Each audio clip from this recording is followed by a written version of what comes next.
De acuerdo a las Escrituras, a Jesús mismo le fue ofrecido el mayor trato por el diablo cuando ayunó en el desierto.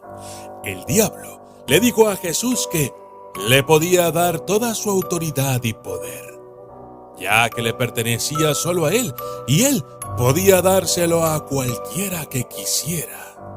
Esto sucedería solo con una condición: que Jesús aceptara adorar al diablo. Solo así todo sería suyo. Jesús se negó a ser tentado y dijo que no.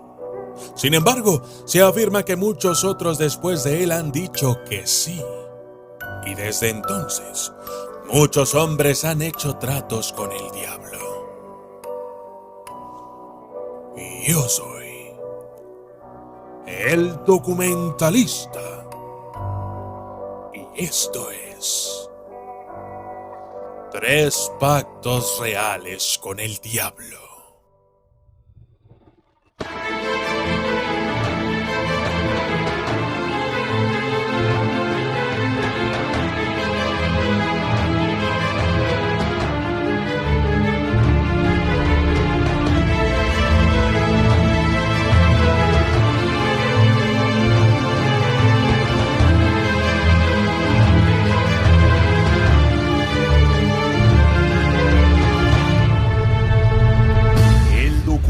Lista.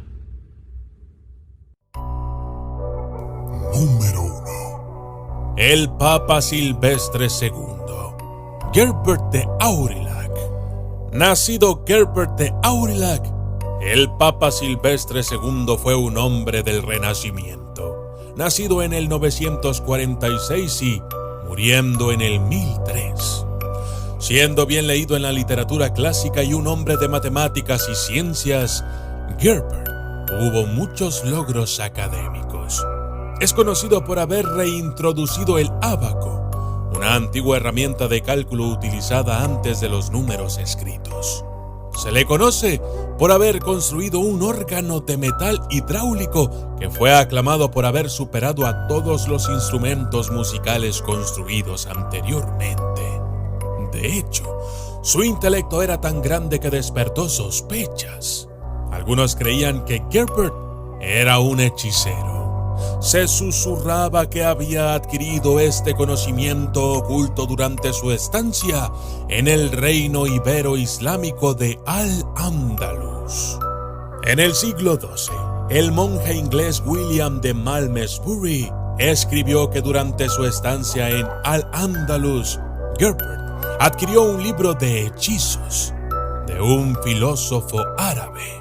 Se decía que en este libro estaba contenido el conocimiento para someter al diablo. Con el libro de la magia en su poder, se dice que Gerbert fue capaz de contactar con demonios y vender su alma al diablo. Es así como, al menos según la leyenda, Gerbert convocó al diablo e hizo un pacto con él para obtener el trono papal. De acuerdo a las historias, había una advertencia en el trato de Gerbert con el diablo. Si alguna vez oía misa en Jerusalén, el diablo vendría a reclamarlo. Con este conocimiento, Gerbert, ahora Papa Silvestre II, pudo fácilmente rechazar cualquier oferta de peregrinación a la ciudad santa de Jerusalén. Sin embargo, un hombre de la sabiduría del Papa Silvestre debería haber sabido que un trato con el diablo nunca es tan fácil de negociar.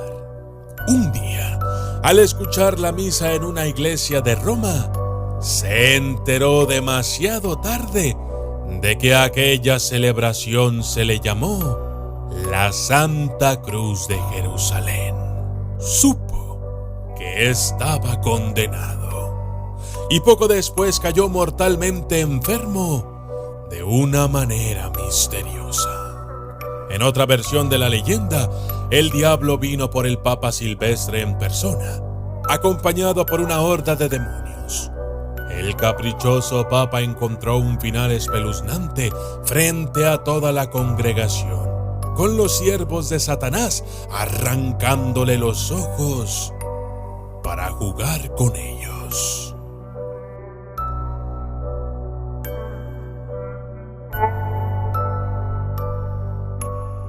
Número 2.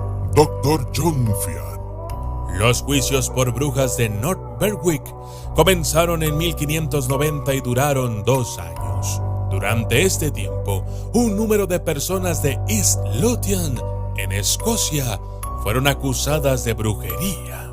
Más de 70 personas fueron implicadas por su cercanía.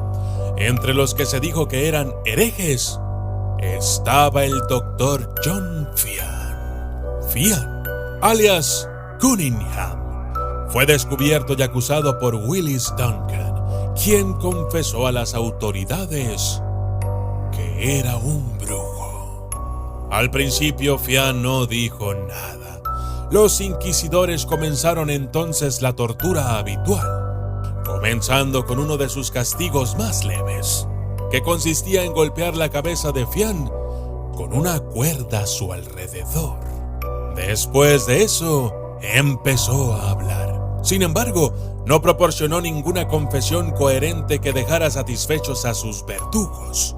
Así, se empleó un método de tortura conocido como las botas, que el rey Jaime describió como el dolor más severo y cruel del mundo. Sin embargo, Fian estaba decidido y no confesaría ningún acto de brujería.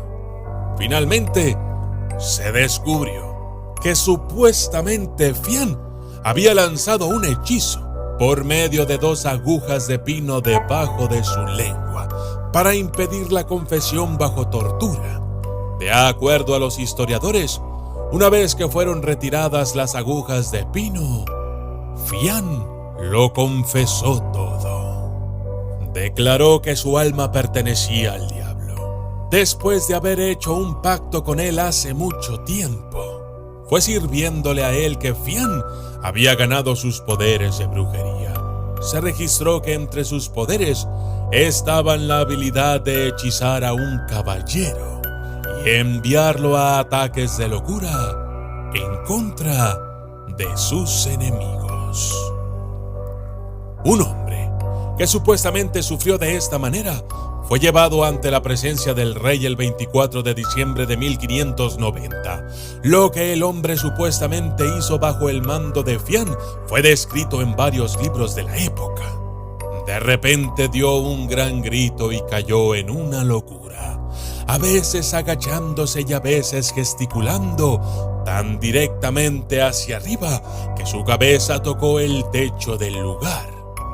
Para gran admiración del rey y de los demás presentes.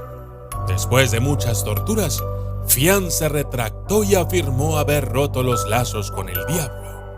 Sin embargo, poco después de esto se liberó de sus carceleros y huyó. Este fue el acto que le costaría la vida.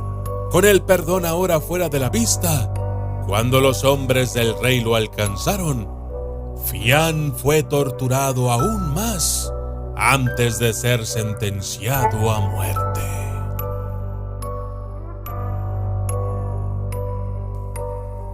Número 3.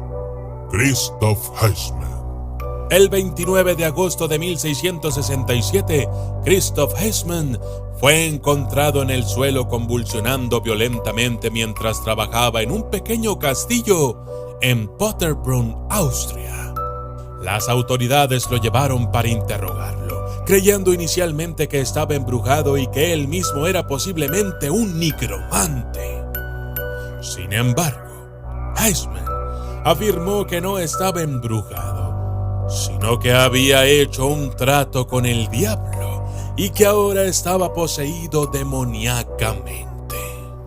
Heisman explicó que hace 9 años se le había aparecido el diablo cuando era un pintor empobrecido. El diablo se mostró ante él y, viendo su condición de pobreza y necesidad, le propuso un trato, ofreciéndole dinero, poder y mujeres. Pero a Heisman no le importaba nada de eso.